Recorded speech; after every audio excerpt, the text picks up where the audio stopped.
Depuis le 28 octobre dernier, les orientations des nouveaux admis au diplôme d'études fondamentales sont effectives. Ces élèves qui changent de cycle devront donc reprendre bientôt le chemin de l'école. Pour constater l'effectivité des orientations, l'une de nos équipes s'est rendue dans certains établissements d'enseignement secondaire général et professionnel. Elle était dirigée par Neissa Doumbia. Selon les chiffres officiels communiqués par le ministère malien en charge de l'éducation nationale, ils sont plus de 110 000 élèves concernés par les affectations en classe supérieure.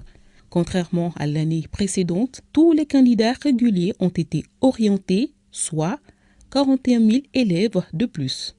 Et les établissements publics sont les mieux servis avec beaucoup d'élèves dans les filières techniques. À l'ESICA, les procédures d'inscription sont en cours depuis la proclamation des orientations. 6h30, 7h. Il y a certains parents et leurs enfants se sont déjà présentés à l'école pour remplir les formalités de l'inscription. Vous savez, c'est un établissement très sollicité. Tous les enfants et leurs parents veulent, tous les parents veulent que leurs enfants viennent à l'ESICA. Les enfants aussi, c'est leur rêve. Ce qui fait que chaque année, l'ESICA reçoit beaucoup d'élèves. Cette année, nous avons reçu environ 1000 élèves. Plus précisément,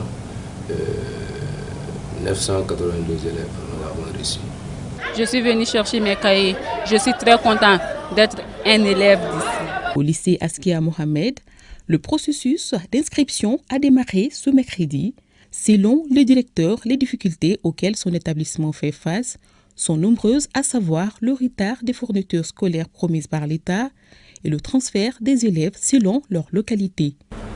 Non, pour le moment, on n'a pas eu la totalité des fournitures que nous devons recevoir. Que j'insiste beaucoup sur ça. Les élèves qui sont nouvellement venus, souvent, ils viennent ou quittent l'enseignement fondamental pour venir au lycée. C'est un autre système. Souvent, ils ont des problèmes. Et surtout que l'enseignement fondamental, c'est à proximité souvent des élèves, c'est dans le quartier. Mais il y a des gens qui quittent un peu loin pour venir ici. Et souvent, il se plaint pour les orientations. Quelqu'un qui quitte Mourbabougou pour ici, par exemple, ou bien qui quitte derrière Sévéningourou pour ici, ça pose souvent des problèmes. Alors, qu'est-ce que vous êtes venu faire ici aujourd'hui? Nous sommes venus prendre notre fichier de transfert pour aller à l'école Mamadou Sarr, pour nous inscrire. Pourquoi? Est-ce que c'est trop loin d'ici? Oui, j'habite à Talkodé et la route est trop loin d'ici.